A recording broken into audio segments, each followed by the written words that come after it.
मैं भूत की तरह सुबह 6 बजे का बैठे बैठे मैं खुद भी डरा हुआ हूँ कि उनके बिहेवियर क्या हो गया। तीनों आ गए क्यों उछल के मचान पे ही आ गए। ऊपर से अकेले पागलों की तरह मक्खियाँ लग रही हैं, कीड़े काट रहे हैं। सब देखा गाड़ी नहीं, जिप्सी नहीं मेरी, सब छोड़ के ही चले गए। अरे बहुत खतरा है, ऐसे मत जाइए।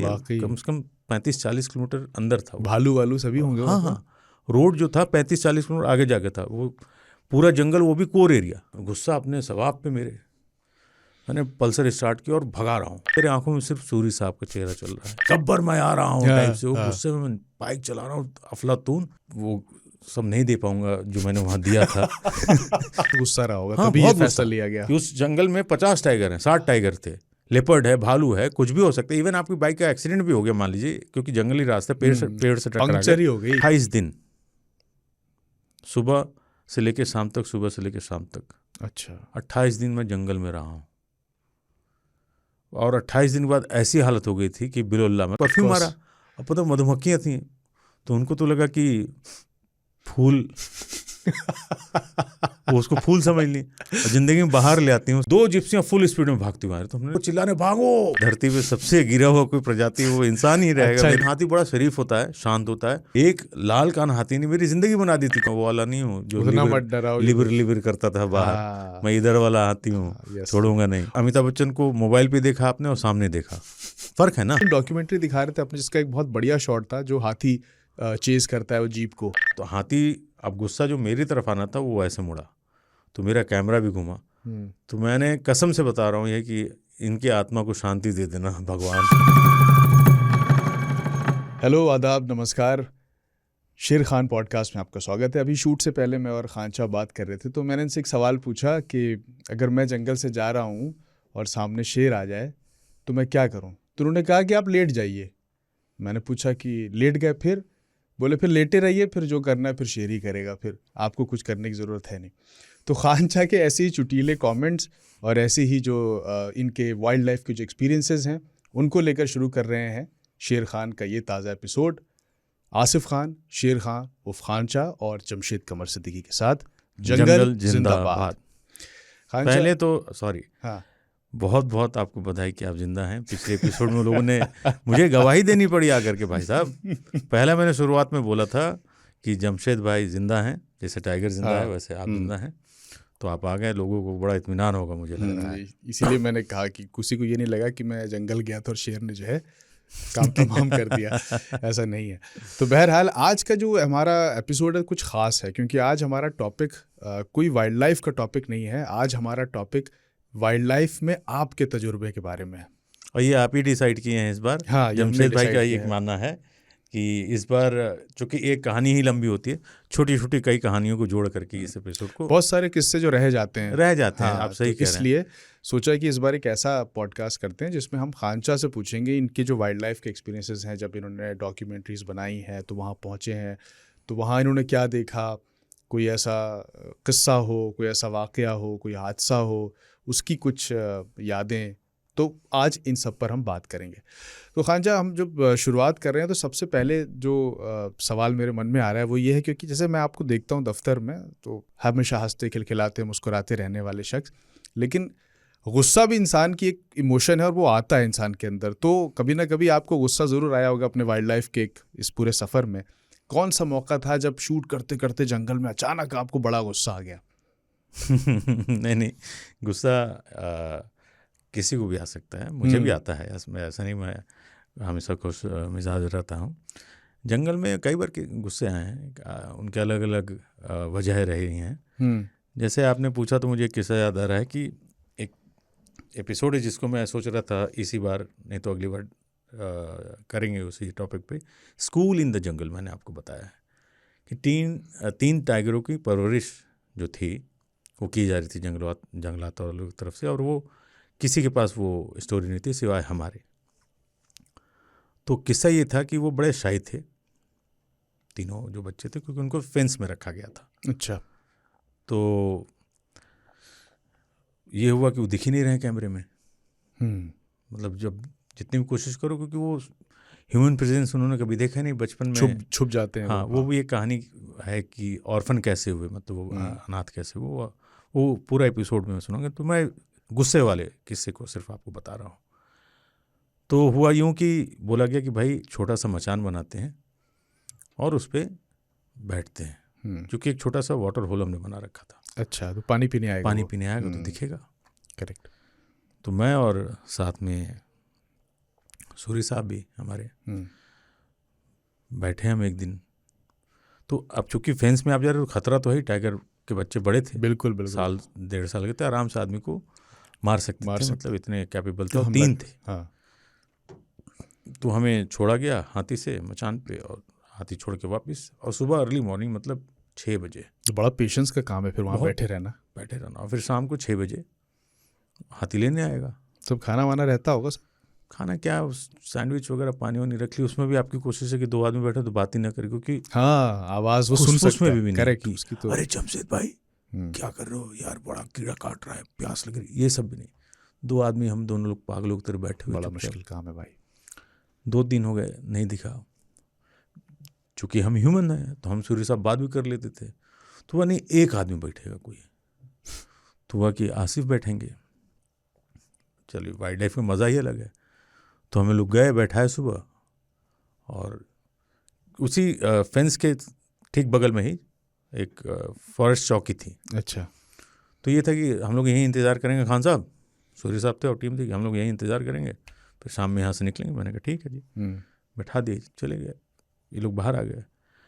अब मैं भूत की तरह सुबह 6 बजे का बैठे बैठे डर भी लग रहा है कि कहीं तीनों आ गए, कैसा रिएक्ट करें, क्योंकि उन्होंने इंसान के साथ कभी इंटरेक्ट अभी नहीं किया है। उनकी कोई उनसे जान पहचान नहीं, वो किसी बिहेवियर को नहीं। मैं खुद भी डरा हुआ हूँ कि उनका बिहेवियर क्या होगा। तीनों आ गए, क्यों उछल के मचान पे ही आ गए, तो डर भी लगी पड़ी है आपको, मतलब हालत ख़राब है।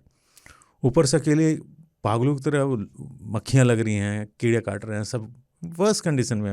आप जब वाइल्ड लाइफ की फिल्में बनाते तो कंफर्ट बिल्कुल नहीं होता, बहुत कठिनाइयों का सामना करना पड़ता है, मुश्किलें बहुत होती हैं। तो मैं 6 बजे लोग बाहर लेने आए, बाहर लेके आए। कुछ मुझे दिखा नहीं उस दिन, कुछ देखा गाड़ी नहीं, जिप्सी नहीं है मेरी। मैंने कहाँ ये लोग? बोले वो तो चले गए। अच्छा, यहाँ पे कहते हैं कम्युनिकेशन गैप। चले गए, मैंने मतलब छोड़ के ही चले गए।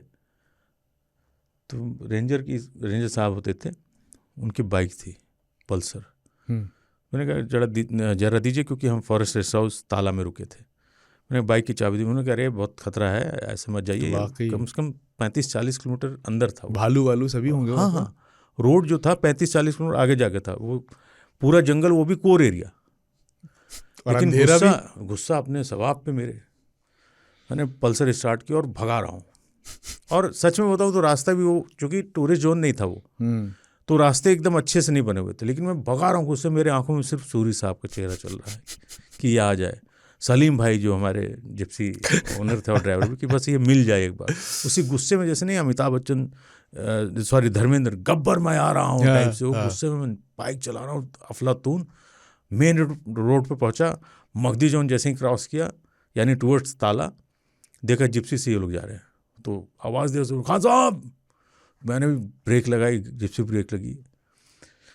तो मैंने वो सब नहीं दे पाऊंगा जो मैंने वहाँ दिया था। तो मैंने पूरे गुस्से में, तुम्हारी ऐसी की तैसी पागल समझ रखा मुझे, मैं पागल लग रहा हूँ। मैंने कहा अरे बॉस, आप वहाँ बैठे थे, हमने लगा कि हम भी कुछ चख लेंगे, और आपके लिए भी समोसे लेके आ रहे थे हम। अच्छा, ओके। तो उन कम्युनिकेशन गैप हुआ। हाँ, चौकी वाले ने बताया कि वापस आएंगे, उनको लगा वो चले गए। और मैंने कहा हो सकता है सूर्य साहब चले गए, उनके आ जाएंगे।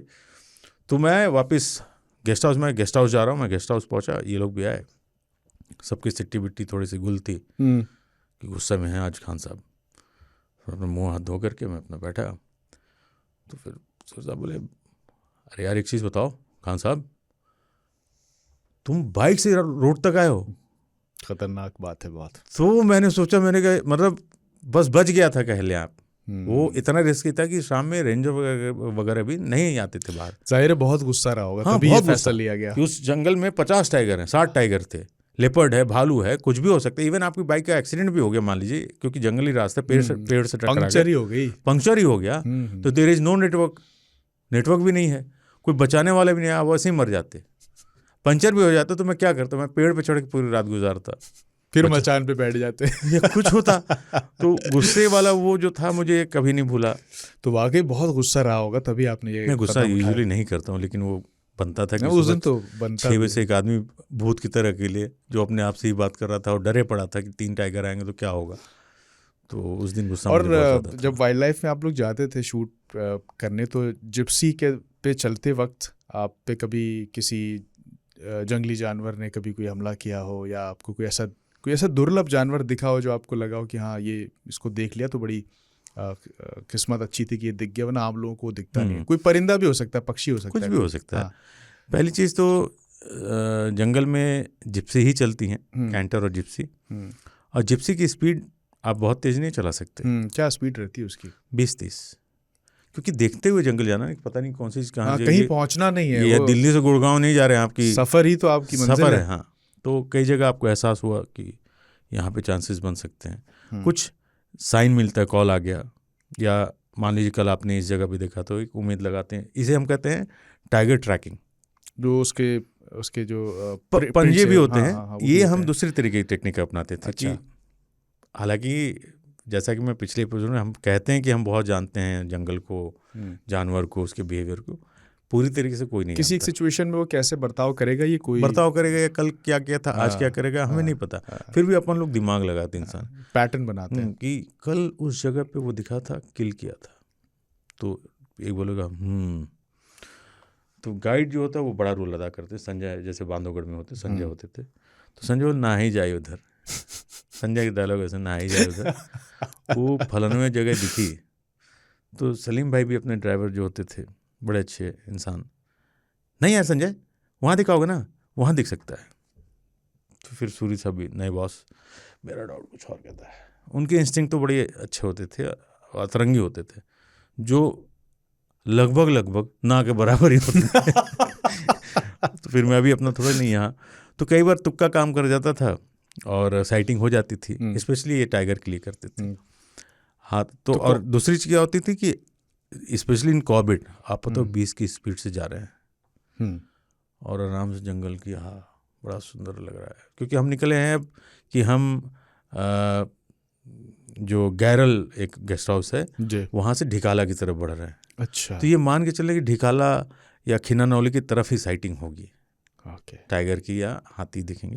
लेकिन आप आराम से 20 की स्पीड से जा रहे हैं, पता हो एक झाड़ में से हाथी निकल के चला है सामने। अरे बाप रे। तो आपको लगे कि क्या बवाल है। मतलब आप सोचो ना, आप बैठे हो, अभी कोई दरवाजे तोड़ के बाइक लेके घुस जाए तो आपकी हालत खराब हो जाएगी। यहाँ तो हाथी, वो तो हाथी इतना बड़ा आया। तो और हाथी जब चीखते हैं तो वो आवाज़ बड़ी डरावनी होती है, जैसे किसी ने बहुत जोर की हॉर्न बजा दिया हो कान। करेक्ट। तो वो करके वो दौड़ाता है वो, तो आपको बड़ा उसमें एक रोमांच, एक एक्शन देखने में हमें बड़ा अच्छा लगता है। लेकिन जो बैठा होता है हकीकत में ना, हाथी मेरे साथी हो जाता है, भागते उड़ जाते हैं बस उस समय की बस। और अब रह गया दुर्लभ चीज़, तो मैं यहाँ पे था आपके कान्हा नेशनल पार्क। अच्छा। जो कि मध्य प्रदेश में ही पड़ता है। बहुत ही खूबसूरत जंगल, कान्हा पे एक पूरा एपिसोड हमें करना चाहिए। तो किसली जो चौकी है, किसली मतलब जो जहाँ से जंगल की एंट्री होती है, किसली चौकी की मैं बात कर रहा हूँ। वहीं पे एक लॉज है जो कि सरकारी ही है, मतलब प्राइवेट प्रॉपर्टीज़ भी वहाँ पे काफ़ी सारे हफ्ते हो गए लग्जरी, बट वो अकेला है जो जंगल के थोड़ा सा अंदर है। ओके। सरकारी भी है। तो गेस्ट हाउस नहीं कहूँगा मैं, अच्छा महंगा है, बगीरा लॉज उसका है नाम। उस ज़माने में भी 5-6 हज़ार के कमरे होते थे, जो कई सारे हट्स बने हुए हैं। तो आई वॉज़ वेरी लकी कि मैंने ढोल, जिसको हम वाइल्ड डॉग भी कहते हैं, वो मुझे दिखा था। अच्छा। तो मैं पूरे उसमें मानता हूँ कि जो सबसे क्योंकि बाकी जगह पे नहीं दिखते हैं यूजुअली जैसे, तो मैंने पहली बार ढोल वहीं देखा था और जिप्सी से ही उसको स्पॉट किया था। तो वो मेरे लिए बड़ा रोमांचक था कि अरे ये होता है ढोल, बहुत ही खूबसूरत। अच्छा, ये ग्रुप में होते हैं ये भी। तो वो मेरे ख्याल से 5-6 का उनका ग्रुप था जो मैंने जिप्सी से देखा था पहली बार। राइट। तो बड़ा अच्छा लगा था मुझे। और जब आप वाइल्ड लाइफ की शूट करते थे, डॉक्यूमेंट्रीज वगैरह बनाते थे, तो जाहिर है आप अलग अलग नेशनल पार्क्स में आप स्टे करते थे। सबसे लंबा स्टे कौन से पार्क में आपका रहा जो आपको याद है अभी तक? देखिए, एक होता है स्टे, एक होता है सबसे बार जाना। आप कह रहे हैं कि सबसे लंबे दिनों तक, ये आप पूछ मतलब रहे कई हैं। बार गए भी हो, मतलब वो 3 शूट दिन के चला लिए गए, हो। 4 हाँ दिन के लिए, 6। हाँ। सबसे लंबा जो था बांधवगढ़ था, बांधवगढ़ 28 दिन, सुबह से लेके शाम तक, सुबह से लेके शाम तक। अच्छा। 28 दिन मैं जंगल में रहा हूँ, और 28 दिन के बाद ऐसी हालत हो गई थी कि बिलोल्ला, मतलब आप जब जंगल में जिप्सी चलती है ना, तो बहुत थकावट हो जाती है। क्योंकि वो उसमें स्मूथ रोड तो है नहीं। स्मूथ रोड तो बांधवगढ़ के हैं, मतलब सबसे खतरनाक बोलूँगा, पथरीले रोड जो है रणथंभौर के हैं, तो उसमें तो कमर टूट जाती है आपकी। फिर भी आप सोचिए कि सुबह से लेकर शाम तक अगर आप 10 घंटे 12 घंटे जिप्सी में बैठे रहें, तो आपकी तो वैसे ही बैंड बैठ जाएगी ना। तो 28 दिन के बाद ये हो गया था कि हमें मालिश करने की ज़रूरत पड़ी कि भाई साहब बदन को मसाज चाहिए। तो इसमें बड़ा अच्छा किस्सा था। हमारे सलीम भाई जो थे, तो वहाँ पे होते हैं और मालिश वगैरह करने के सेंटर, तो वहाँ पे हमने क्या करा, तो उन्होंने कहा 5000 रुपीज़। जंगल काफ़ी महंगा होता है। तो मेरे साथ उस समय उमेश भाई थे, उमेश अग्रवाल हमारे दोस्त हैं, वाइल्ड लाइफर हैं। तो उनके 5000, तो उसने कहा हाँ, तो उमेश भाई थे कि दे देते हैं दोनों लोग का 10,000। तो सलीम भाई बोले कि सर अभी मत कराइए, 8 बजे रात को करवाएंगे आपका मालिश अच्छे से, यही करेगा जो अंदर कर रहा है। तो सलीम भाई गए, उसके जो बंदे मालिश करे 2 बंदे को उठा को ले आए कि इनको 500-500 रुपये दे दीजिए, क्योंकि मालिश करने वाले तो वही थे। 45 मिनट को मालिश ही करेंगे, 500-500 इनको दे दीजिएगा, और ये तेल भी लेके आए अपना। तो हम दोनों लोगों भाई साहब वो मालिश हुई और बदन का जो पूरा दर्द था वो निकला। फिर हम सोए, एक दिन आराम की। तो वो सबसे हेक्टिक, सबसे लंबा मेरा जो लगातार जंगल जो मैं गया, वो 28 दिन का था। और उसमें आप लोग को बहुत शूट का बहुत कई तरह के प्रिकॉशंस भी लेने पड़ते हैं। शूट करना है, किसी ऐसे एरिया में नहीं जा सकते आप जहां आपको शूट की इजाज़त नहीं है। तो जो हमारे जो शेर खान के जो व्यूअर्स हैं, जो बहुत सारे हैं जो शूट करना चाहते हैं, उनके लिए आप कुछ बताएं कि क्या ऐसी सावधानियां हैं जो उन्हें रखनी चाहिए जंगल में जाते वक्त शूट के लिहाज से। देखिए, अगर आप घूमने जा रहे हैं तो शायद तरीके अलग होते हैं, लेकिन आप प्रोफेशनली शूट करने जा रहे हैं तो फिर आप एज ए टूरिस्ट नहीं जाते हैं, एज ए प्रोफेशनल जाते हैं। तो आपकी तैयारी प्रोफेशनल तरीके से करनी होगी आपको। जैसे अगर आप DSLR ले आते हैं, बड़ी अजीब विडम्बना है, मुझे तो ये समझ नहीं आया जंगल का, कि DSLR में दोनों ऑप्शन है, वीडियो ऑप्शन भी है और फोटोज़ भी ले सकते हैं। तो वो फ्री है, आप जा रहे हैं कैमरा लेके जाइए, उसके कुछ पर्ची अब शायद कटने लगी होगी। उस ज़माने में क्या था कि अगर आप वीडियो कैमरा लेके जा रहे हैं तो भाई साहब शूटिंग परमिशन लगेगा। ये क्या बात हुई? हाँ, 40,000 रुपये, 25,000 रुपये, अलग अलग रेट हैं। कॉर्बेट के अलग हैं, बांधवगढ़ के अलग रेट हैं, 25,000, 40,000, 30,000 ऐसे। तो और ये आसानी से नहीं मिलता, ये आपको PCCF ऑफिस से परमिशन लेना पड़ता है, यानी हेडक्वार्टर से, जहाँ जिस भी स्टेट में आप जाते हैं, राज्य का होता है, वो परमिशन देते। तो हम पूरे साल के एक बार में ही ले लेते थे। फिक्स रहता था, इस महीने में 4 दिन, 6 दिन, 10 दिन इस जंगल में, इस जंगल में, इस जंगल में, इस तरीके से बटा होता है। तो प्रोफेशनली अगर आप जा रहे हैं तो सबसे पहले आपके इक्विपमेंट बिल्कुल टिच होने चाहिए, अच्छे।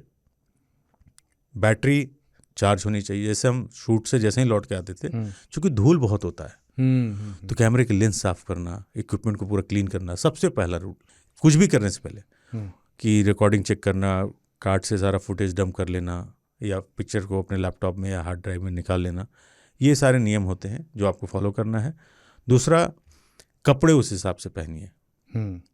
जंगल में कभी भी चटकीले कपड़े नहीं पहनने चाहिए कि पीले रंग का कुर्ता, लाल रंग का कुर्ता, चटकीले नहीं। कोशिश कि हरे रंग का जो जंगल से जेल कर जाए। जिससे 2 वजह है, एक तो जानवर डिस्ट्रैक्ट नहीं होगा, कई बार जानवर आपके कपड़े को देख के ही छुप जाएगा। अगर कामाफ्लाज आपने पहले, जैसे जंगल कपड़े देखें फूल पत्ती वाले होते हैं, जो आर्मी वाले टाइप से होते हैं, कुछ वैसे समझते हैं, तो वो कपड़े पहनिए। हैट ज़रूरी होता है, क्योंकि कई बार सर पे आपके कीड़े मकोड़े गिरते हैं तो काट सकते हैं, नुकसान हो सकता है। गमछा मैं कहूँगा ज़रूर रखिए, मतलब जिसको आप वो स्कार्फ बोलते हैं, उस तरीके की कई चीज़ों से इस्तेमाल। हाँ, क्योंकि वो बहुत बड़ा काम होता है। मान लीजिए कई बार आप व्यू फाइंडर में देख रहे हैं तो रोशनी होती है सूरज की, तो आप पूरा ऐसे ढक लीजिए उससे। और वो आपके पसीना पोंछने में, कई बार डस्ट उड़ रहा है तो आपने कान पे भी लपेट लिया। सर्दियों में जा रहे हो तो ग्लव्स वगैरह जितनी भी आप चीज़ें होती हैं वो ज़रूर रखिए अपने पास, क्योंकि ओपन जिप्सी होती है, हवा लगती है। गर्मी में अगर जा रहे हैं, सबसे ज़रूरी चीज़ दवाइयाँ, क्योंकि जंगल में अच्छे जैसे हॉस्पिटल नहीं मिलेंगे आपको, अंदर हॉस्पिटल ही नहीं है। जाहिर है। तो पेट खराब, बुखार की दवा, जितनी दवाइयाँ आप ले सकते हैं वो इनो, इलेक्ट्रॉल, ये सारी चीज़ें अपने पास आप रखें। ज़्यादा से ज़्यादा खाना ना खाएं ज़्यादा, क्योंकि बैठे बैठे आपकी एसिडिटी हो सकता है। आपको अगर मान लीजिए 1 नंबर लगा है तो वो आप जिप्सी में खड़े खड़े ही कर सकते हैं, 2 नंबर लग गया तो दिक्कत आ गई।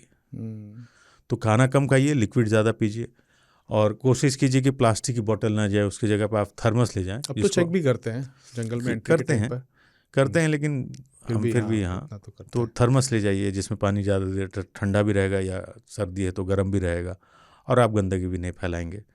खाने के लिए अगर आपको लेके जाना है तो चिप्स वगैरह ना ले जाएं, क्योंकि कूड़ा निकलेगा, प्लास्टिक निकलेगा। तो सैंडविच पैक कर लिया। मैं तो सबसे अच्छा लगता था, एक ब्रेड का पैकेट रखता था और बटर और 1 चम्मच बस लगाया, खा लिया। तो क्विक भी है और हल्का भी है, कोई ऐसा हैवी आपने नहीं खाया। दूसरी सबसे बड़ी चीज़ है कि परफ्यूम, ये तो भूल के भी ना लगाया। तो ऐसे ऐसे किस्से देखे हैं परफ्यूम के मैंने, कि मधुमक्खियाँ जब आती हैं, हा, उनको लगता है क्योंकि उनके सूंघने की शक्ति भी परफ्यूम मांगा तो हाँ बहुत तेज है, परफ्यूम मारा, अब पता मधुमक्खियाँ थी तो उनको तो लगा कि फूल वो उसको फूल समझ ली और ज़िंदगी में बाहर ले आती हैं उस समय। मतलब सैकड़ों, लाखों, मतलब हज़ारों की तादाद में आके मारते, मैंने देखा है कि आदमी रस पीने के लिए आ गई, रस पीने का, और ऐसा रस निकालते कि भाई साहब। मैं ये कॉर्बेट के इलाके में, सीताबनी एक इलाका है, ये किस्सा होगा मेरे ख्याल से 2007-8 का मेरे ख्याल में। तो हम जा रहे हैं टुवर्ड्स सीताबनी, कॉर्बेट का पार्ट नहीं हुआ करता था उस समय, वो जंगल था, लेकिन कॉर्बेट में कई लोग बेवकूफ़ बना के उस टाइम पे लोगों को ले आते कि ये भी कॉर्बेट है। और उस टाइम पे उधर टाइगर का मूवमेंट थोड़ा बहुत था, बट गारंटी नहीं होती थी, और गारंटी खैर कहीं नहीं होती। तो वहाँ लिखे होते थे बोर्ड पे कि ये कॉर्बेट नेशनल पार्क नहीं है, जंगलात वालों ने लिखा था, ताकि जिप्सी वाले किसी को बेवकूफ़ ना बना सके। ठीक है। तो सीताबनी हम लोग ऐसे ही जा रहे थे, क्योंकि जंगल बंद था मानसून के टाइम पे। तो मैं उमेश भाई, हम लोग सब लोग जा रहे हैं, 2 जिप्सियाँ फुल स्पीड में भागती हुई आ रही। तो हमने लगा कि किसी स्पीड से चला रहा है, और वो चिल्लाने भागो, क्योंकि उनके पीछे मधुमक्खियों का पूरा जत्था जो था, हाँ, चला रहा है, वो अटैक कर रहा है और सबको मार रहा है। वो बच्चे थे उसमें, दिल्ली के, मतलब फैमिली दिल्ली की थी, 2 फैमिली थी, पूरे लोगों को मारा था, मार मार के सुझा दिया था, हॉस्पिटलाइज होने के कगार पे उनको। बहुत खतरनाक होता है बहुत, वो छोड़ते नहीं है। तो डंक हमने निकाले थे उनके नोच के। तो इसलिए जंगल में परफ्यूम पाउडर न लगाएं, शोर जितना कम करेंगे चांसेस उतने बढ़ेंगे जानवर देखने के। ये नहीं कि आप बैठे हैं कि देखा भाई दिल्ली से हम लोग जंगल चले आए, हाँ क्या मजा आ रहा है जमशेद, अरे क्या वो तुम्हारे यार गाड़ी लेने वाले थे, ये सब क्यों बातें करनी, जब तुम लौट के आ जाना गेस्ट हाउस पे या जहाँ पे आप रुके वहाँ कर लेना। जंगल में कम से कम बात कीजिए, जंगल में जंगल की रिस्पेक्ट करनी चाहिए, जंगल की रिस्पेक्ट कीजिए, वरना फिर आपका पैसा भी बेकार जाएगा, वक्त भी खराब हुआ, और रिस्क है लाइफ का, वो भी है।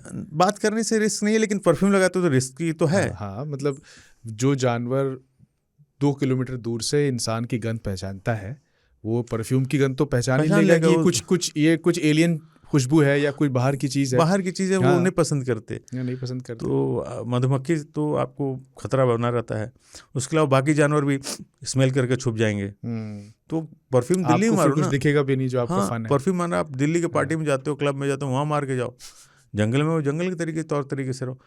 जैसा देश वैसा भेष जो कहा गया है, वो परफेक्ट मैं कहूँगा जंगल के लिए। जब आप जंगल जाते हैं तो जंगली मत बनिए, जंगली हम किसको कहते हैं, जंगली इंसान बन के देखिए, जंगली इंसान बनिए अच्छे वाले। हालांकि फिर वही धरती पे सबसे गिरा हुआ कोई प्रजाति वो इंसान ही रहेगा। अच्छा इंसान बनिए, अच्छा इंसान बन के जंगल जाइए, घूमिए, जंगल का आनंद लीजिए, बहुत मजा आता है जंगल घूमने में। और खाना तो आप दिल्ली भी आकर चिप्स खा सकते हो, बाहर खा लो। जी, आप बता रहे थे कुछ कि जंगल को लेके बहुत सारे लोगों में बड़े मिथक होते हैं, बड़े मिथ होते हैं कि ऐसा होता है, ये जंगल में ऐसा होता है जंगल। तो आपका कोई मिथक ऐसा टूटा हो जंगल के सफ़र के दौरान, जब आप वहाँ गए हो शूट करने या आप वहाँ पे घूमने भी गए हो, तो कुछ ऐसा आपने देखा हो कि तो आपका नज़रिया बदला हो उस जानवर के बारे में, उस चीज़ के बारे में, उस माहौल के बारे में? ऐसा कभी हुआ आपके साथ? जैसे मैं मानता था कि हाथी जो है मिथ था मेरे लिए, क्योंकि अपन बाहर हाथी देखते थे कि घर पे आया, बाजार में आया, सूंड पे बैठा के वो उठा करके अपने सर पे रख लिया, केला मुंह में ठूस दिए, गन्ना थमा दिए, हैं, हाथी को एक आदमी सर पे बैठ के चला रहा है, तो हमको लगता है हाथी तो हम ही है। तो मिथ ये था कि हाथी बड़ा शरीफ होता है, शांत होता है, उसको तो एक आदमी बोलता है हे, तो सूंड से वो उठा लेता है, क्योंकि हम बाहर महावत को देखते थे जो बाहर शहर में या हमारे गांव में आता था, मेला वगैरह में भी। जंगल में कभी ना देखे थे हम। तो वो मेरा मिथ एक हाथी ने तोड़ा था। जब वो चिल्ला के दौड़ाया था तो मुझे लगा ये हाथी होता है, ये तो बड़ा शरीफ होता है, बड़ा शरीफ होता, तुम तो ऐसे ना थे, मतलब आप तो ऐसे ना थे, खान बाबू टाइप से हो गया।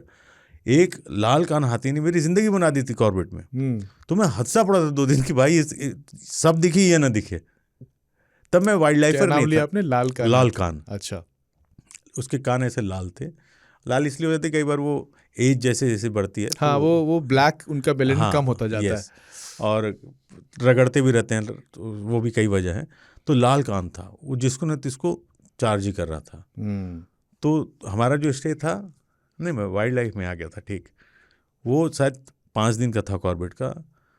तो पहले दूसरे तीसरे दिन तो इतना रगड़ा था उसने हमें कि मैं 2 दिन बनाते ही न दिखे, नहीं देखना रे बाबा, इधर जाना नहीं इसके इलाके में। लेकिन न जाने कहाँ कहाँ घूम करके जब देखो सामने हम कि यार इसने तो मेरा वो मिथ तोड़ दिया गजराज ने कि आप शांत नहीं होते हैं जब आप गुस्से में होते हैं। वैसे तो हाथी शांत स्वभाव का होता है बहुत, लेकिन डिस्टर्ब कर दिया तो फिर वो दिखा देता है कि मैं वो वाला नहीं हूँ जो लिबर करता था बाहर, मैं इधर वाला हाथी हूँ, छोड़ूंगा नहीं। बहुत फर्क होता है जो हम, और स्पीड क्या दौड़ता हाथी यार, करेक्ट, मतलब लिटरली दौड़ता है वो, हमको इतनी तेजी से हाथी दौड़ता है। अभी आपने जो ऐसे किया था एग्जैक्टली जो चलता है तो उसका सर ऊपर नीचे थोड़ा होता है क्योंकि वो जंप नहीं कर सकता, और पैर भी ऐसा आपको इतना सुंदर लगता है जब वो दौड़ाता है, उसके बच्चे खास तौर पे। तो हाँ, फिर जब मैं फिर अपन ट्रेंड हो गए, फिर पता चला कि नहीं वो जान से नहीं मारने आता, वो सिर्फ डराता है कि भाग जाओ मेरे इलाके से वरना छोड़ूंगा नहीं। तो शहर की दुनिया में जिन लोगों ने जिन जानवरों को देखा है सर्कस के जरिए या उसके जरिए, जू के जरिए, उनके मुकाबले वो जानवर बिल्कुल अलग हैं, जो बिल्कुल टोटली उनका बर्ताव अलग है, बिल्कुल उनका संघर्ष अलग है। और आप जंगल में जब, क्योंकि आदमी ये सोचता है ना जंगल में क्यों देखने जाना है यार, हमने तो जू में देख लिया, मगर वो अलग ही है ना, वो अलग दुनिया है। ये समझिए कि आप मोबाइल पे एक पिक्चर को देख रहे हैं और जा करके, या अमिताभ बच्चन को मोबाइल पे देखा आपने और सामने देखा, फर्क है ना। करेक्ट। तो आप एकदम से लगते हैं अरे वाह शाहरुख खान सामने है, अमिताभ बच्चन सामने है, तो आपको ऐसे ऐसे करके आप देखते हैं। तो वही वाला फ़र्क मिलता है जब आप जू में या सर्कस में देखते हैं किसी जानवर को, और वो जंगल में जंगल में आप देखते हैं, तब आपको पता चलता है कि अच्छा ये इस तरीके से ये पेश आते हैं, इस तरीके से ये रहते हैं, इतने समझदार होते हैं। कोई जानवर जंगल में संघर्ष बहुत है हर जानवर का। जू में तो उसको खाना मिल रहा है, हर जानवर को खाना का टाइम फिक्स है ना, कि सुबह नाश्ता भी, दिन में खाना पानी सब अरेंजमेंट। जंगल में उसको सब कुछ मैनेज करना है खुद से। तो वो संघर्ष किया हुआ आदमी जो है, वो जानवर जो है वो जंगल में होता है। जू वाले तो बेचारे एंजाइटी में जी रहे होते हैं, कुछ हो सकता है मजे भी ले रहे होंगे, काहे के लिए इतना संघर्ष करना है, अपने यही मस्त है। सही मिल तो रहा है। लेकिन जैसे आप शूट कर रहे हो किसी एक जानवर को और दूसरा जानवर अचानक आ गया हो, ऐसा सिचुएशन नहीं बनी होगी? एक आप मुझे उस दिन डॉक्यूमेंट्री दिखा रहे थे अपने, जिसका एक बहुत बढ़िया शॉट था, जो हाथी चेज करता है वो जीप को, याद है? हाँ, वो इसी की बात कर रहा था मैं। हाँ। ये किस्सा कुछ ये हुआ था कि जेफ कैफरमैन उनका नाम था, इजरायली थे वो। तो मैं शूट कर रहा था, कॉर्बेट में था, एक हाथी अपने बच्चों के साथ चल रहा था, बैठ ऐसी खड़ी थी, खेल रही थी। तो बहुत ही खूबसूरत सा एक नज़ारा था जो मैं अपने कैमरे में कैद कर रहा था।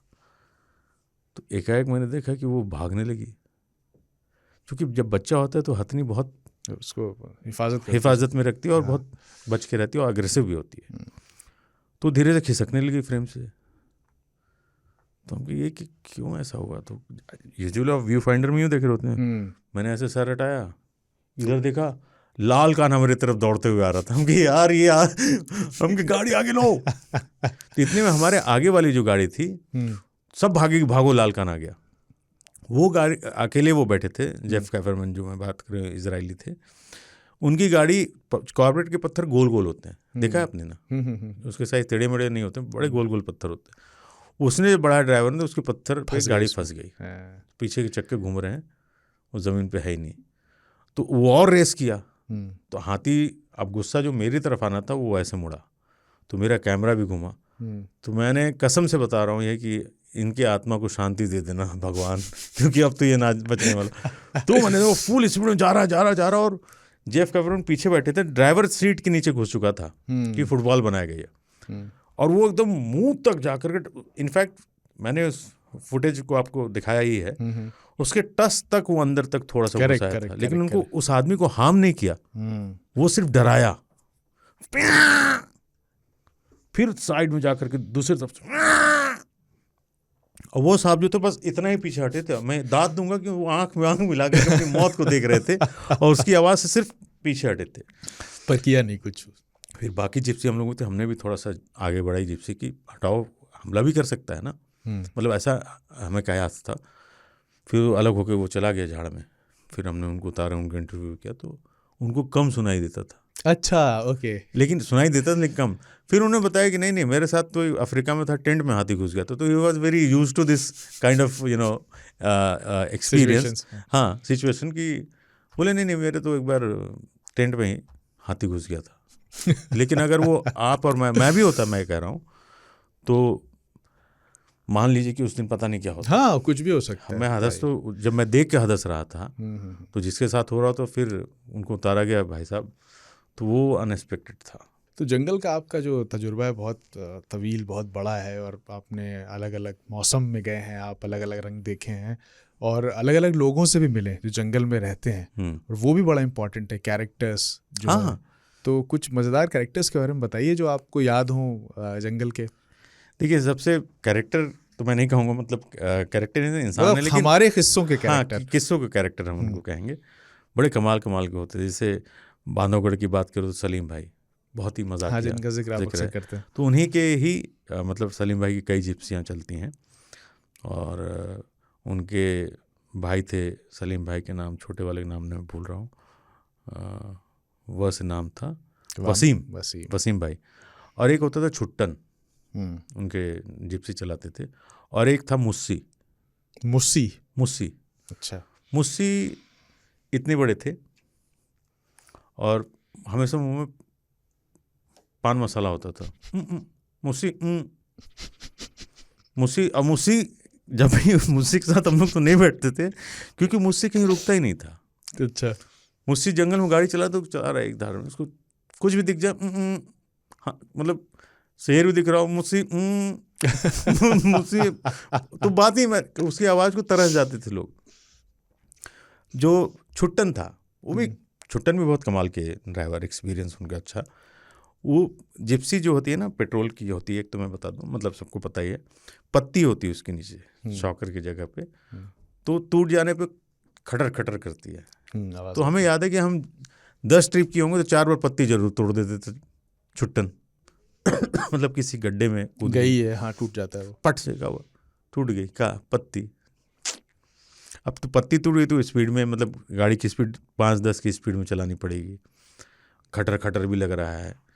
तो मुस्सी और छुट्टन भी अपने आप में करेक्टर थे। मुस्सी तो हमेशा आवाज़ ही नहीं सुनने मिली। तो एक बार सूर्य साहब ने बोला कि छोटा सा है, हाँ, सूर्य साहब बोले कि ये बोलता भी है नहीं यार, लेकिन मुस्सी फिर बाद में अब और बड़े हो गए हैं, बात करें, लेकिन वो मेरे ख्याल से शाही थे मुस्सी, लेकिन आवाज़ कभी नहीं सुनी। मुस्सी एक काम करो, इधर ले लो, मोड़ लेता गाड़ी, लेकिन जवाब नहीं देगा, में जवाब होता था। फिर रणथंभौर में जो हमारे थे रईस भाई, बहुत ही बढ़िया इंसान, उनके बारे में भी पिछले एपिसोड में हमने बात की। मोहन सिंह होते थे, नाम लिया था, बहुत अच्छे ट्रैकर, बहुत अच्छे पागल आदमी मैं कहूँगा जंगल को लेकर के। जंगल का जो नशा है, जो चस्का है ना, वो इंसान को किस हद तक पागल कर सकता है आप सोच नहीं सकते। मोहन सिंह जंगल के बिना नहीं जी सकते, घर वर सब बढ़िया है, लेकिन जंगले रहना पसंद करते हैं कि जंगले में रहेंगे, और कोई डर नहीं है। ऐसा मैं बड़ा ताजुब करता था कि यार मोहन सिंह आपको डर लगता? बोले नहीं, हुक्म हुआ। बोले नहीं हुक्म, कभी नहीं लगा मैं।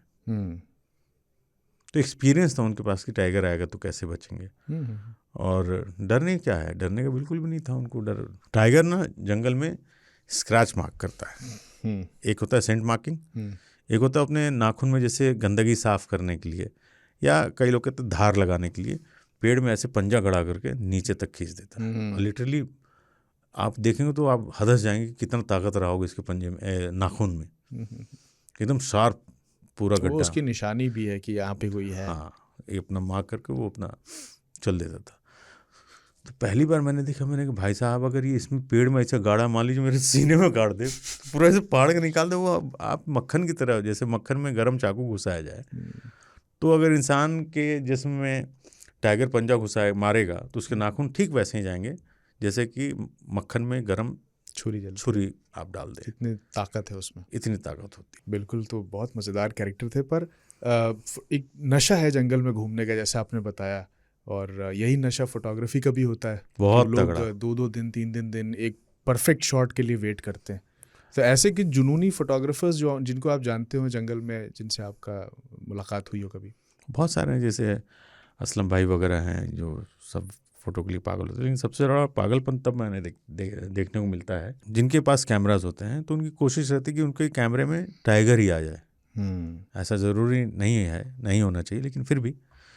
तो भाई साहब जब टाइगर सामने आता था, अब तो बड़े बड़े लेंसेज, मतलब 600 mm, 400 mm, 70-200 जैसे कैमरे लेंसेज महंगे, और हाई एंड कैमराज 3-3 लाख की बॉडीज़ है उनकी, मतलब।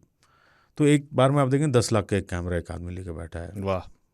12 लाख का कैमरा उसको टोटल लेंस के साथ लेके बैठा है। पर खींचे पड़े हैं, तर फोटो। आप वहाँ खड़े रहेंगे और पता हो कि 10 जिप्सियाँ, एक बंदे के पास 3-3 कैमरे रखे हैं, 600 mm fix, 400 mm, 70-200, 3-3 body fix कैमरे, एक होता टर, फिर रखा जैसे फायरिंग चल रही जैसे। तो उस समय आप पूरे खड़खड़ खड़खड़ टक टक टक टक खड़खड़ खड़खड़ टक टक टक टक कैमरे की आवाज़ पूरा इलाका ही गूंज पड़ता है। तब आपको समझ आता है लोग पागल गए। अब तो पता टाइगर बैठ गया, तो टर करके ये लोग भी शांत हो गए। हल्का सा ऐसा फिर शुरू मतलब फिर टाइगर लेट गया, फिर सब शांत हो गए, फिर टाइगर खड़ा हुआ, फिर अरे तो वही करने ही आया। अब वो अगर टाइगर दिख गया तो यकीन मानिए कि आप जंगल घुसे, मान लीजिए 2:30 से 6 आपका जंगल का टाइम था, और आप जंगल 2:30 बजे घुसे और आपको 10 मिनट यानी 2:40 पे टाइगर दिखा, और वो लेटा हुआ है ना, तो भी कोई जिप्सी ना हिलने वाली। इसीलिए जंगलों में नियम बनाए गए हैं बांधवगढ़ वगैरह में कि टाइगर दिखा है तो 2 मिनट से ज़्यादा आप नहीं रुकेंगे, आप आगे बढ़ेंगे ताकि टाइगर भी डिस्टर्ब ना हो और भीड़ भी ना लगे और सभी को देखने का मौका मिले। तो वो पागलपन होता था। कुछ लोग मैंने देखा है ऐसे वाइल्ड लाइफर भी जो कैमरा ही लेके नहीं आते थे। वाह। रईस थे, चाहते तो अच्छे अच्छे कैमरे रखते, नहीं, बस नेचर को अपनी आंखों से देखने आए। टाइगर हो चाहे हाथी हो चाहे जंगल हो, आँख से देख रहे हैं, घूम रहे, वाह। और सच में मैं भी शूटिंग के दौरान जब दिन भर शूट करता, कैमरा में खुद ही वाइल्ड लाइफ में करता था, तो एक टाइम के बाद मैं कैमरा रख देता था 10 मिनट के लिए सही, कि मैं आँख से भी तो देख लूँ। उसमें देखना तो ऐसे देखने लगता है जैसे कैमरे में ही आप टीवी में देख रहे हैं।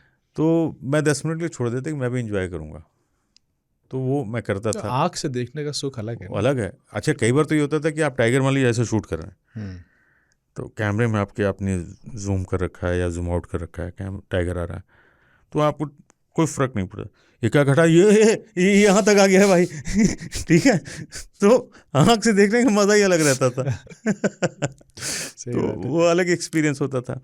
दूसरा जो मुझे लगता है कि जो जंगल लोग जाते हैं, कई बार आप रुक के देखिए, आप लंगूर और बंदर आपको इतना मजा देंगे कि टाइगर क्या देगा।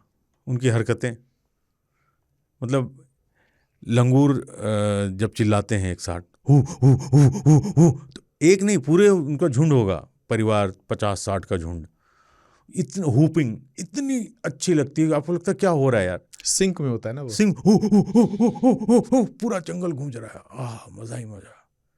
झिंगुर बोल रहा है, पूरा इलाका एक झिंगुर का है बता हुआ।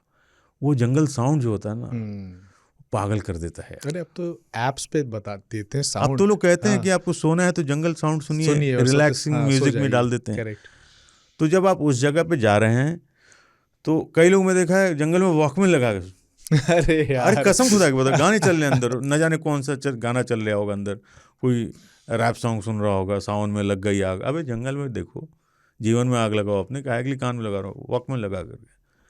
वो क्या है, टसन दिखा रहा है अपना कि आई एम ही। अब जंगल साउंड सुनो। कई बार तो हम लोग गाड़ी रोक करके कहीं अच्छे जगह पे जंगल साउंड आ रहा है कि एक होता है चीतल की मेटिंग कॉल, हाँ दूर तक, वो अक्सर गर्मियों में इतना प्यारा लगता है। इवन पत्तियां जब गिरती हैं गर्मियों में झड़ झड़ के, करेक्ट। तो आप और ये अजीब बात है कि वो पूरी खामोशी है जंगल में, पर उस खामोशी में भी अलग अलग साउंड है ना। तो हम साउंड रिकॉर्ड करने के लिए खड़े रहते थे घंटों घंटों। तो हमारा फ़ायदा क्या होता था कि हमारा तो फुल डे शूटिंग टाइम होता था, मतलब सुबह सनराइज़ से लेके सनसेट तक। सनराइज़ पे आप गेट से एंट्री करेंगे और सनसेट वाले टाइम पे आप गेट पे आउट करेंगे। बाकी टूरिस्ट सुबह जाता था, फिर शाम में जाता था। तो बीच का जंगल जो बिल्कुल सन्नाटा होता था, वो हमारे एक ही जिप्सी होती थी पूरे जंगल में हमारी। तो किसी पेड़ के नीचे लगा कर गर्मी बढ़िया वाली पड़ रही है, तो अंगोछा जो गमछा में बोला, वो पानी भिगा करके अपने ऊपर ऐसे रख लिया, और जिप्सी में ऐसे लेटे हैं सर पीछे करके। ओह हाँ, सब पत्तियाँ गिरी, पिन ड्रॉप साइलेंट, डिवाइन बिल्कुल। और उस समय बात हो जाती, कोई किसी से बात नहीं करेगा। उस बीच एक सूरी साहब उठो यार सूरी साहब का क्या हुआ खान साहब, अरे यार खराटे ले रहा हूँ, सॉरी यार, क्योंकि आपको नींद भी आ रही है, आप सुबह 4 बजे को उठे हुए। तो ये होता था। नहीं, मुझे लगा जब अपने खराटे, मुझे लगा शेर आ गया। एक बार तो आपको याद होगा, कई लोगों के फ़ोन में नोकिया वाला ज़माना था, ब्लैकबेरी वाला ज़माना था, तो लोग नोटिफिकेशन जो मैसेज आता था, तो अलग अलग आप चॉइस कर सकते थे, होता था क्या आवाज़ आएगी आप, साउंड। तो सूरी साहब ने चीतल की कॉल को, मतलब थोड़ा मैं निकाल नहीं पा रहा हूँ, एक आवाज़ निकलता है चीतल की कॉल, वो उनका नोटिफिकेशन वाले में था। तो हम लोग ढिकाला के पास एक जगह है मोटा साल, ढिकाला क्रॉस, मतलब ढिकाला में ही है। तो मोटा साल मतलब एक बहुत साल का पेड़ था जो बहुत मोटा था, मतलब गोल ऐसे बहुत चौड़ा, जिस पे बिजली गिरी थी, और पेड़ नहीं रह गया, अब सिर्फ उसका ढांचा रह गया कह लीजिए। उस जगह पर खड़े हम लोग सब लोग चुपचाप। एक एक चीतल की कॉल आई, सूर्य साहब बॉस अलर्ट, टाइगर मूवमेंट हो चुका है। फिर टू से बोला चीतल कॉल। क्या है, उस जगह पर गलती से नेटवर्क आता था। अच्छा, बाकी जगह आता नहीं होगा तो ये इसलिए ध्यान गया नहीं उधर। तो वो उनका नोटिफिकेशन था जिसे हम चीतल का कॉल समझ रहे थे। तो वो बड़ा इंटरेस्टिंग किस्सा था। तो जंगल है साहब, जंगल को घूमिए, एंजॉय कीजिए, मस्त रहिए। बहुत मज़ेदार किस्से। और इसी किस्से के साथ अब बढ़ते हैं अपने जंगल जिंदाबाद कहने वाले जो चिट्ठी भेजते हैं। यार पिछली बार मैंने बोला था सबसे कि जमशेद भाई आएंगे, चिट्ठी का जो, हाँ, क्योंकि वो चिट्ठियों का पूरा ज़ख़ीरा जो होता है, पूरा एक्सेस जो है जमशेद भाई के पास है, मेरे पास नहीं। मैं यूट्यूब पे सबके कमेंट्स पढ़ता हूँ। इस बार चिट्ठियाँ काफ़ी हैं। अरे और बहुत कुछ लोगों ने हाथ से लिख के भी भेजी है। अरे यार ये तो कमाल है, ये तो बहुत है। और तो चलिए शुरुआत करते हैं, शुरू करते हैं चिट्ठियों की तरफ बढ़ते हैं और पढ़ते हैं पहली चिट्ठी। शुरू करने से पहले बता देते हैं कि अगर आपको भी चिट्ठी भेजनी है तो हमारा पता है radio@aajtak.com। तो पहली चिट्ठी जो बहुत सुंदर तरीके से किसी ने लिखी है, मैं आपको दिखाना चाहूँगा। ग्रीन कलर के इस पर देखिए। अरे वाह, पूरी मेहनत और शिद्दत से, बड़ी मेहनत से इन्होंने लिखी है, और राइटिंग बहुत प्यारी है। हरे रंग की उस पर उन्होंने लिखा है। कौन साहब हैं ये? इनका नाम है गौरव साहब। बहुत ही खूबसूरत चिट्ठी आपने लिखी है, मतलब दिखने में खूबसूरत लग रही है। ग्रीन कलर का ये इस पर उन्होंने बनाया है, बहुत सुंदर लग रहा है। तो ग्रीन देखिए इन्होंने जंगल को मद्देनजर, हाँ, उसके पीछे एक बारीक सोच है। बहुत बढ़िया, क्या बात है गौरव भाई, बहुत शुक्रिया। तो पढ़ते हैं। लिखते हैं, प्रिय खांचा और जमशेद भाई, सप्रेम नमस्कार। आपका T5 T25 टाइगर वाला एपिसोड सुना। माँ से बिछड़ने के बाद भी बीना 1 और बीना 2 दोनों जंगल में जिंदा रह पाए। उसकी कहानी काफ़ी रोचक और दिल को सुकून देने वाली है। खांचा, मैंने भी इस जनवरी में अपनी आई को खोया है, तो आपका माँ के ऊपर बोलते वक्त आंख नम हो जाना मैं समझ सकता हूँ। ज़िंदगी में कुछ कमी कभी पूरी नहीं हो सकती। बिल्कुल। आप जब भी आई के बारे में बोलते हैं, चाहे वो शेर खान में हो या 3 ताल में, मेरी भी आंख भर आती है। खैर, एक मेरी छोटी सी कहानी शेयर करना चाहता हूँ जो कि एक माँ के प्यार की है। बचपन में मैं मेरे मामा जी के घर ननिहाल में पढ़ाई के लिए रहता था और पढ़ाई के साथ साथ घर के कामों में भी हाथ बटाता था। मेरे स्कूल में छुट्टी होने के बाद 5 बजे चरने गई गौमाता को वापस लाना मेरा काम था और मैं वो रोज़ करता था। उसी बहाने दोस्तों के साथ थोड़ी देर घूमना भी हो जाता था। एक दिन काफ़ी ढूंढने के बाद मुझे गौमाता मिली नहीं। 5 से 6 और 6 से 7 बज गया। मैंने पूरा गांव और आसपास के खेतों में 2-3 बार जाके देखा। मैं परेशानी से रोने लगा। एक तो गाय ना मिलने का दुख और ऊपर से मामा जी की डांट खाने का डर। और थोड़ी दूर मंदिर के पास वाले खेत में जाने के बाद मुझे हमारी गौमाता और उसके साथ उसका नवजात बछड़ा दिखा। इतना सुंदर कि क्या ही बताऊं। कृष्ण जी को गौमाता इतनी प्रिय क्यों है तब समझ आया। बछड़े को जन्म हुए सिर्फ 2-3 घंटे ही हुए थे, तो वो ठीक से चल नहीं पा रहा था और मेरी उम्र और ताकत दोनों ही कम होने के बावजूद मैंने अपने कंधे पर उन्हें उठा लिया। मैं आगे आगे और हमारी गैया पीछे पीछे। आज भी मामा के घर जाता हूँ तो वो दृश्य सामने चले आते हैं कि कैसे गौमाता ने मुझ पर भरोसा जताया। एक माँ का प्यार क्या होता है उस दिन मुझे समझ आया। प्राणी कौन सा भी हो, पालतू हो, जंगली हो, हम इंसान चाहें तो किसी को भी परेशान किए बगैर रह सकते हैं। शेर खान पॉडकास्ट शुरू करके जंगल के प्रति मेरी जिज्ञासा और आकर्षण बढ़ाने के लिए शुक्रिया। खांचा में मराठी भाषी होने के कारण मेरी हिंदी काफ़ी आधी अधूरी है। खांचा और जमशेद भाई, आपसे बहुत सारा प्यार। जंगल जिंदाबाद। आपका जंगल प्रेमी गौरव, महाराष्ट्र से हैं ये। गौरव भाई बहुत शुक्रिया। और आपकी माता श्री जहाँ हो, भगवान उन्हें श्री चरणों में जगह दें, मेरी दिल से प्रार्थना है। और माँ से बड़ा दुनिया में कुछ नहीं है। और जैसा कि आपने भी लिखा है, आंखें नम हो जाती हैं, बिल्कुल हो जाती हैं। और जो किस्सा आपने सुनाया है वो भी एक माँ का ही है, जो अपने बच्चे को ये देख कर के कि सेफ़ है, जिसको आपने अपने कंधे पे रखा था, तो यकीन पे दुनिया कायम है। बिल्कुल। तो वो यकीन आपने उन माँ को और यानी जानवर को पता होता है किस पे ट्रस्ट करना है। बिल्कुल, तो उन्होंने ट्रस्ट किया, अलाउ किया आपको कि आप उनके फ़ौरन जन्मे बच्चों को कंधे पे रख के चलें, वो पीछे पीछे वो भी आ गई। बहुत शुक्रिया गौरव भाई, और चिट्ठियाँ यूँ ही लिखते रहिएगा, आपकी चिट्ठियों का इंतज़ार रहेगा। बहुत शुक्रिया। गगन तलरेजा साहब हैं, इन्होंने एक ख़त लिखा है। गगन भाई ने कहा है कि पिछले कुछ एपिसोड्स बहुत ही बढ़िया थे खांचा। वन्य जीवन में मेरी रुचि की जो प्यास है, शेर खान उसके लिए रूह अफ़ज़ा टाइप काम करता है। क्या बात है। आपका सरिस्का वाला एपिसोड तो बहुत ही बढ़िया लगा मुझे। उसके बाद यूट्यूब पर खोज कर मैंने उसी दिन एक डॉक्यूमेंट्री देखी जो रणथंबोर की कृष्णा नाम की बाघिन और उसके 3 शावकों भोला, एरोहेड और लाइटनिंग के बारे में थी। बहुत ही मज़ेदार थी। आपके लेपर्ड वाले एपिसोड के बाद मेरे मन में एक सवाल ये आया कि लेपर्ड और चीते में मूलतः क्या फ़र्क होता है। हम लोग आमतौर पर लेपर्ड को ही चीता बोलते हैं क्योंकि शायद दोनों ही एक जैसे दिखते हैं। इसके बारे में थोड़ा बताइएगा। बाकी वन्य जीवन से जुड़ा एक रिकमेंडेशन है। अमेज़ॉन प्राइम पर पोचर नाम से एक शो आया था कुछ वक्त पहले, जो केरल में हाथियों की पोचिंग के बारे में फिक्शनल शो है। मूल रूप से मलयाली शो है पर हिंदी में डब करके है, लेकिन बढ़िया लगता है, ज़रूर सबको देखना चाहिए। लव यू खांचा और जमशेद भाई। गगन तलरेजा। गगन भाई थैंक यू सो मच, क्योंकि आपको हमारे शोज़ पसंद आ रहे हैं।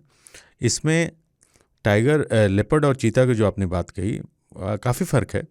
चीता बहुत ही पतला स्लिम ट्रिम होता है, लेपर्ड थोड़ा सा चीता के मुकाबले हेल्दी होता है। दौड़ने में चीता लेपर्ड से काफ़ी तेज़ है और इनकी प्रजाति मतलब अलग अलग तरीके से होती है। तो कभी इस पे पूरा एक पॉडकास्ट करेंगे डिफरेंस, और इन्हीं के किस्सों पर बात होगी। गगन भाई बहुत शुक्रिया। पटेल प्रिंस नाम से हैं, इन्होंने लिखा है, नमस्ते खांचा जमशेद भाई, मेरा नाम प्रिंस है, मैं अभी जर्मनी में रहता हूँ। मैं पहले तो आपका शुक्रिया करना चाहता हूँ क्योंकि आप पॉडकास्ट के ज़रिए लोगों को जंगल और जंगल की अहमियत के बारे में जागरूक कर रहे हैं। आपके पॉडकास्ट का बेसब्री से इंतज़ार रहता है। मेरा बचपन से ही जंगल और जंगल में रहने वाले जीवों के साथ अलग लगाव रहा है। बचपन में ज़्यादातर टीवी में कार्टून देखने के बजाय वाइल्ड लाइफ की डॉक्यूमेंट्री ज़्यादा देखी हैं। मेरा आपसे अनुरोध है कि जब भी मौका मिले आप सांपों के बारे में लोगों को बताएं। हमारे यहाँ ज़्यादातर सभी सांप विषैले नहीं होते, लेकिन उनके बारे में कम जानकारी की वजह से लोग उन्हें मार देते हैं और उन्हें नुकसान पहुँचाते हैं। हमारे यहाँ सांपों को धार्मिक रूप से भी अलग मान्यता प्राप्त है, लेकिन अगर वही सांप घर के आसपास दिखे तो लोग उसे रेस्क्यू करने के बजाय उसे मार देते हैं। मैं जब भी घर परिवार या दोस्तों में जंगल के बातें हो तो उन्हें जंगल और इनमें रहने वाले जीवों के बारे में ज़रूर उनसे बात करता हूँ। मैंने कई दोस्तों से आपके पॉडकास्ट के बारे में बात की, उन्हें बताया है और आने वाले समय में भी उन्हें बताता रहूँगा। आशा है कि आपका पॉडकास्ट ज़्यादा से ज़्यादा लोगों तक पहुँचे और ज़्यादा से ज़्यादा लोग जंगल की अहमियत को समझें। एक बार फिर से शुक्रिया, ढेर सारी शुभकामनाएँ। जंगल जिंदाबाद कह रहे हैं हमारे दोस्त जो हैं पटेल प्रिंस, जर्मनी से हैं ये। प्रिंस भाई, भगवान करे आप जर्मनी के प्रिंस बने और बहुत शुक्रिया। आप जैसे लोग हैं तो डेफिनेटली ये पॉडकास्ट सब तक पहुंचेगा, हमें यकीन है। और रह गया अब सांप की बात, तो इस दुनिया में इतने सांप हैं, हमारे ऑफिस में भी सामने मतलब जमशेद भाई हैं, आस्तीन वाले तो हम देखते ही रहते हैं। आपने बिल्कुल सही कहा कि हर सांप जहरीला होता है, ये सोच करके हम बेचारे बेकसूर बेजुबान जिनमें जहर भी नहीं है उन्हें मार देते हैं। लेकिन इसको समझना पड़ेगा, सांपों के बारे में भी हम बात करेंगे कि सांप में कितने जो वैरायटी हैं वो जहरीले नहीं होते। कई सांपों को लोग रखवाला मानते हैं, किसान जो है, धामिन सांप एक जो होता है वो चूहों के लिए भी होता है और वो चूहों को खाता है, तो वो रखवाला माना जाता है। उसको गांव वाले छोड़ देते हैं, यानी खुश होते हैं कि चलो 2-4 ऐसे सांप हैं जो हमारे जो उनका राशन होता है या अनाज जो होता है उसकी रक्षा करते हैं। बट कई ऐसे बेवकूफ़ भी हैं जो उनको मार देते हैं। हर्षित प्रधान ने चिट्ठी लिखी है और सब्जेक्ट में मेरा नाम लिखा हुआ है, दिल बनाया हुआ है। कह रहे हैं आदाब प्रणाम सिद्दीकी साहब, आज पहली मर्तबा मैं आपसे डिजिटल तौर पे मुखातिब हुआ जब हमारे वालिद आपके और आदरणीय खानचा के एक पॉडकास्ट को देख रहे थे। क्या बात है। हमारे पूछने पर उन्होंने उस छोटे से अंजुमने पॉडकास्ट के पात्रों का तारुफ एक सवाल के साथ किया कि क्या मैं उन पात्रों से वाकिफ़ हूँ या नहीं। उन्होंने खानचा के साथ बैठे एक शख्स को आपका नाम दिया। इस लंबे से ख़त रूपी मैसेज का बायस ये है कि आज मैं जो भी हूँ, मैं जैसे भी बात करता हूँ, जैसा इखलाक रखता हूँ, उसमें कहीं ना कहीं आपकी इनायत है। बात आज से 3 साल पहले की है, जब कुछ अच्छे समय के बाद मैंने आपकी लिखी कहानी गालिब आदरणीय नीलेश जी की आवाज़ में सुनी। एक वो दिन था और आज का दिन है। हमने खुली बाहों से उर्दू को गले लगाया है और गालिब को अपने बगल में बैठाया है। क्या बात आज है। हमारी जो भी उर्दू से अकीदत है उसका श्रेय कहीं ना कहीं आपको जाता है। यूँ तो मैं लिखता नहीं हूँ क्योंकि असलियत में मैं अच्छा लिख नहीं पाता। गालिब की अहमियत मेरी ज़िंदगी में इतनी है कि मैंने अपने नेशनल मूट कोर्ट कंपटीशन में भी गालिब के अशार से उस कंपटीशन में बेस्ट स्पीकर का अवार्ड जीता है। क्या बात तो बहुत बहुत शुक्रिया आपका। आप ऐसे ही लिखते रहें और हम अदब के कमज़रफ़ों को अदब पढ़ने और लिखने के लिए प्रेरित करते रहें। और खानचा तो मोहब्बत हैं। आशा है इस ज़िंदगी में कभी आप दोनों से मुखातिब होने का मौका मिले। हर्षित प्रधान। हर्षित भाई, इतने बढ़िया आपने चिट्ठी लिखी है उर्दू में, वो भी हम तो सोच भी नहीं सकते कि हम लिख पाएंगे, नहीं पढ़ तो बिल्कुल नहीं पाएंगे। जमशेद भाई की ज़ुबान बहुत साफ है। आपने इतनी मोहब्बत से नवाजा। जी। और बहुत खूबसूरत ज़बान है उर्दू। आप सीख रहे हैं और आपके ख़त से पता चल रहा है कि आप काफ़ी बढ़िया हद तक सीख गए। देखिए, जमशेद भाई ने आपकी तारीफ़ कर दी, मैं तो इनका खुद कायल हूँ उर्दू का। अभी कुछ देर पहले ही मुझे समझा भी रहे थे, जो मैं फिर भूल गया उर्दू। तो बहुत शुक्रिया हर्षित भाई, थैंक यू। बहुत शुक्रिया। जल्दी से पढ़ते हैं शुभम जोशी जी का ख़त। नमस्ते शेर खान जी और एवं जमशेद जी, जालिम जी की कहानी में आनंद ही आ गया। आपने तो बिल्कुल समा बांध दिया। आपके कहानी कहने का अंदाज़ अनूठा है खानचा। ये कहानी बड़ी भावुक करने वाली थी। एवं आपने ये भी बता दिया कि जंगल भी करुणा से भरपूर है। आप दोनों का तालमेल बहुत ही सुंदर है। आपने मेरे ईमेल का जिक्र किया, बहुत अच्छा लगा। इस बार मैं जिम कॉर्बेट का एक किस्सा शेयर करना चाहूँगा। मई 2023 में हम जूली कोट के ऊपर पहाड़, जो कि जिम कॉर्बेट से पहाड़ की बॉर्डर साझा करता है, वहाँ गए थे। बहुत ही शांति थी। वहाँ हम मिले गणेश बाबा, जो मुझे कुल देवता के मंदिर लेकर गए। मुझे नहीं पता था कि वो मुझे खड़ी चढ़वाई करवाने वाले हैं। हम जैसे जैसे पहाड़ पर चढ़ते गए, जिम कॉर्बेट पार्क क्लियर देखने लगा।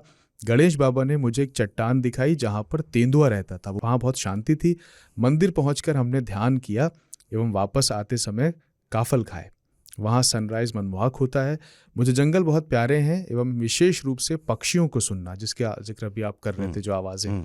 Please say hello to my wife, her name is Temple, as she doesn't speak Hindi.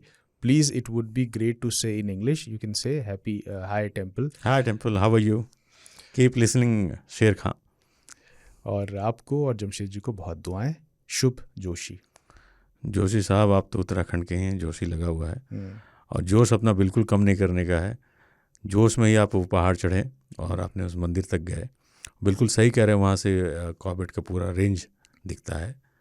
और मई में गर्मी अच्छी खासी रही होगी, तो मशक्क़त आपने काफ़ी की, यानी आप जंगल प्रेमी हैं, इससे पता चलता है।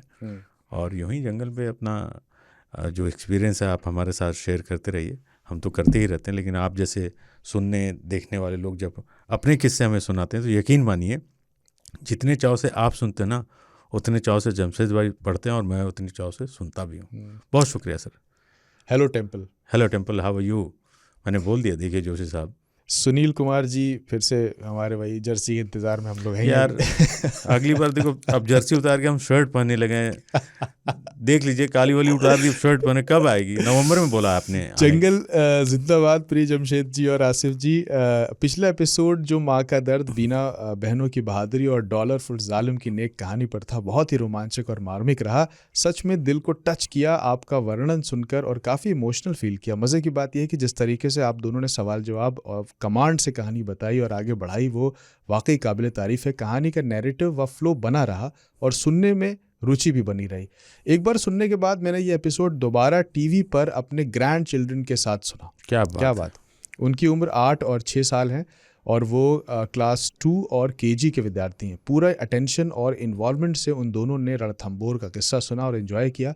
उन दोनों में हिंदी का ज्ञान अभी बहुत सीमित है, विदेश में जन्म लेने और रहने का ये परिणाम है, लेकिन मैं आश्चर्यचकित रह गया कि वो पूरी कहानी सुन और समझ सके बिना मेरी मदद के। ये कॉम्प्लीमेंट खांचा आपके और जमशेद के मिले जुले नैरेटिव टेक्निक को जाता है। मेरे ग्रैंड किड ने आपके लिए एक पत्र मुझे डिक्टेट कराया है जो मैं नीचे लिख रहा हूँ। तो उनका वो इस तरह से उन्होंने लिखा है, डियर अंकल्स, हेलो बेटा, we love listening to the story of tigers, we see them in TV shows, they always look scary, but in your story they are so kind and caring, we liked your show, thank you, Arya and Nishan. Arya Nishan, how are you, beta? Actually, I'm very happy and glad that you listen and watch our show and keep listening. And thank you, Jersey साहब। आपका नाम मैं Jersey साहब ही रखूँ जब तक मुझे Jersey नहीं मिलेगी, मैं आपको जर्सी बुलाऊँ। बहुत शुक्रिया सर, आप रेगुलर हमारा शो सुन रहे हैं, देख रहे हैं, यकीन है शेयर भी कर रहे होंगे आप, और हमें बहुत खुशी होती है कि इतनी दूर बैठ करके कोई हमें सुन रहा है। बात बहुत दूर तक जा रही है। बहुत बहुत शुक्रिया सर। आखिरी चिट्ठी आज की है, दिनेश कुमार जी ने लिखी है और ये ऑडियो चिट्ठी है, इसे हम सुन लेते हैं। खांचा और जमशेद भाई आदाब। आज सुबह जब नींद से जागा तो अपने फ़ोन पर शेर खान का नोटिफिकेशन देखकर दिल गदगद हो गया। मुझे पहले से लग रहा था कि आप इस पॉडकास्ट को हर वीरवार पर लाने की तैयारी कर रहे हैं। हम कनाडा में जहाँ रहते हैं वहाँ इंडियन स्टैंडर्ड टाइम से हम 9.5 घंटे पीछे हैं, इसलिए जब मैं 7 बजे उठता हूँ तो आपका नोटिफिकेशन मुझे मिलेगा, ये सोच कर मैं बहुत खुश हूँ। इस बदलाव के लिए आपका बहुत बहुत शुक्रिया। खांचा, आज की कहानी सुनकर आंखें भर आईं और मन भारा हो गया। T25 ने जिस प्यार और खुलूस से उन 2 बच्चों की हिफाजत की, ये अपने आप में एक मिसाल है। हमारे घरों में शायद ही किसी बिन माँ बाप के बच्चे को इतनी अच्छी तरह रखा जाता हो। मैंने तो उन्हें धक्के खाते ही देखा है। खांचा, आपकी कहानियों की सच्चाई आपके चेहरे से दिखती है। जिस एहतराम और खुलूस से आप उनके बारे में बात करते हैं, हमारे दिलों में भी इन जंगली जीवों के लिए एक अलग सी मोहब्बत की शम्मा जल उठी है। मैं जंगली जानवर नहीं कह सका, मैं कह रहा हूँ जंगली जीव। ये आपकी बातों का ही मेरे मन पे असर है। अब ये सब बातें हमें आंखों देखी लगने लगी हैं। ये जीव अब हमारी ज़िंदगी का हिस्सा बन गए हैं। इतने बढ़िया पॉडकास्ट और जंगलों की कहानियों से हमें रूबरू कराने के लिए आप दोनों का बहुत बहुत शुक्रिया। इसी तरह आप हमें जंगलों की कहानियाँ सुनाते रहें और हम सुनते रहें। खुदा हाफिज़। शुक्रिया दिनेश जी। वॉइस नोट आपने भेजा, बल्कि वॉइस नोट भेजने चाहिए लोगों को, क्योंकि वो अपने आवाज़ में जब बताते तो हम कनेक्ट कर पाते हैं। तो बहुत बहुत शुक्रिया। यूँ ही आप हमें वॉइस नोट लिख के, कमेंट करके, जैसे भी भेजते रहिए अपने खतों को, और हम उसे सुनते पढ़ते रहेंगे। तो बढ़ते हैं अपने YouTube के कमेंट सेक्शन में। पिछला एपिसोड जो माँ का दर्द के बारे में हमने जो किया था, रणथंबोर नेशनल पार्क के उस पर बहुत सारे कमेंट्स आए, तो कुछ कमेंट्स पढ़ते चलते हैं। हिना जी ने लिखा, बहुत बहुत खूब, अभी तो जिम करते करते भी आपका शो देखने की लत लग गई है, कुकिंग करते करते तो मस्ट वॉच हो गया है। 3 ताल और जंगल जिंदाबाद, God bless both of you. Thank you so much. आप यूँ ही अपने सेहत पे, अपने खाने पे ध्यान देते रहिए और साथ में शेर खां सुनते रहिए। आप जैसे लोग ही हैं जो शेर खां को आगे बढ़ा रहे हैं। उम्मीद है कि आप इसे शेयर करते रहेंगे। श्याम जी कह रहे हैं, बहुत खूब, लाजवाब खांचा की किस्सा गोई जंगल के बारे में एक नया रोमांच पैदा कर रही है और उसमें रहने वाले जानवरों के प्रति अब आकर्षण हो रहा है, चाहे वो खूंखार जानवर के नाम से प्रसिद्ध बाघ ही क्यों ना हो। जंगल जिंदाबाद, जय हो, श्याम कह रहे हैं। Thank you Shyam ji. Rock ने लिखा है, खांचा और जमशेद भाई जंगल जिंदाबाद में राकेश परमार, मुंबई से शेर खान के सारे एपिसोड देखता हूँ और इंतज़ार रहता है नेक्स्ट का। बहुत बढ़िया जानकारी दी आपने, जैसे घटित हुई थी बिल्कुल वैसे ही मैंने ये रियल वीडियो देखा है और जैसा देखा था हूबहू वैसा ही आपने बताया। क्या बात है, thank you so much sir. आप महाराष्ट्र से, मुंबई से सुन रहे हैं, तो एक दिन अब दिल्ली अगर आपका आना हो तो आइए, कभी मिलते हैं। मुंबई से आइएगा तो वड़ा पाव ज़रूर ले आइएगा, बहुत पसंद है मुझे। Thank you so much sir. और आयुष्मान कह रहे हैं, आपके नए खांचा, आपके नए पॉडकास्ट के सफल होने पर बहुत बहुत बधाई। ये सुनकर बहुत अच्छा लगा कि इतना अच्छा चल रहा है। आपके परिवार को भी मेरा प्यार भरा अभिवादन, आयुष्मान ने कहा है। आयुष्मान जी, थैंक यू सो मच। सुनते रहिए, देखते रहिए। आशीष कुमार ने चिट्ठी लिखी है। पूजा शाह ने कहा है, वेरी नाइस स्टोरी खांचा, आपसे ये सब स्टोरी सुनने का मज़ा आता है। खान सर, एक बार टाइगर चार्जर और टाइग्रेस सीता की स्टोरी लाना, आपसे सुनकर बहुत अच्छा लगेगा। ज़रूर लाएंगे, क्योंकि टाइगर जो थे चार्जर साहब और सीता, ये बांधवगढ़, इन्होंने ही एक तरीके से हम कह सकते हैं कि इन्होंने बहुत बड़ा योगदान दिया उस जंगल को बढ़ाने में। Thank you so much. जल्दी इस पे हम बात करेंगे। निर्मल जैन जी हैं राजस्थान से, उन्होंने कहा है कि खांचा की कहानियाँ बेहद कमाल होती हैं और आपकी स्टोरी टेलिंग की जो टेक्निक है वो बहुत शानदार है। पैंथर लेपर्ड की भी स्टोरीज़ बताइए कभी। ज़रूर सर, राजस्थान से लिख रहे हैं तो खुशी होती है कि हर स्टेट में हमें सुना जा रहा है। शेयर कीजिए शेर खां के शो को, ताकि ज़्यादा से ज़्यादा लोग इसे सुनें। क्रिश सुनियाल ने कहा है, खांचा जमशेद भाई विद बहुत बढ़िया पॉडकास्ट, आदर्शवादी हैं जिन्होंने लिखा है कि मैं खांचा का रिहा भतीजा, रीवा मध्य प्रदेश से। आप दोनों को प्रणाम। प्रणाम गुरु। एपिसोड से मेरा कमेंट पढ़ा उसके लिए भी बहुत बहुत धन्यवाद। लिखत रहा गुरु, थैंक यू। अतीत सेठ ने लिखा है, कृपया आप अपने ऐसे बहुमूल्य अनुभवों को संजोकर एक पुस्तक के रूप में डॉक्यूमेंट करें।